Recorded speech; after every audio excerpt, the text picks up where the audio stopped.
ఎక్కడుందో తేల్చకుండా చర్చల్ని డైవర్ట్ చేసుకుంటూ వెళ్తున్నటువంటి రోజులు. వాస్తవంగా బోయింగ్లో లోపాలేంటి బయటికి కనబడి, ఇప్పుడు మిగ్గుల్లో లోపాలు బయటికి తేల్చకుండా దశాబ్దాల తరబడి అయ్యేవాడు 60 ఏళ్ళ నుండి. వందల సంఖ్యలో మన పైలట్లు ప్రాణాలు కోల్పోయారు, వందల సంఖ్యలో మిగ్గులు కూలిపోయినాయి.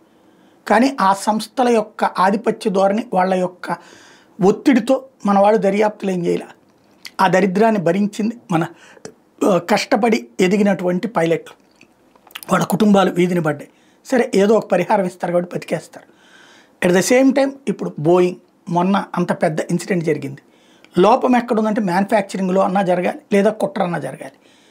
కుట్ర కంటే మ్యానుఫ్యాక్చరింగ్ లోపం వైపు ఎక్కువ వెళ్తుంది. దాన్ని డైవర్ట్ చేయడానికి రకరకాల కథలు నడుపుతున్నారు. ఇంకో 5-6 నెలల దాకా అది, ఆ తర్వాత ఎవరికి అర్థం కానీ ఓ రిపోర్ట్ ఇచ్చేసి క్లోజ్ చేసేస్తారు. అంతగా ప్రెషర్ ఉంటుంది.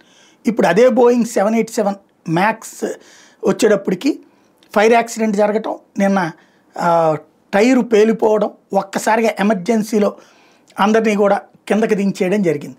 దీంతో మరొకసారి చర్చకు వస్తుంది బోయింగుల్లో ఏంటి లోపం అన్నటువంటిది.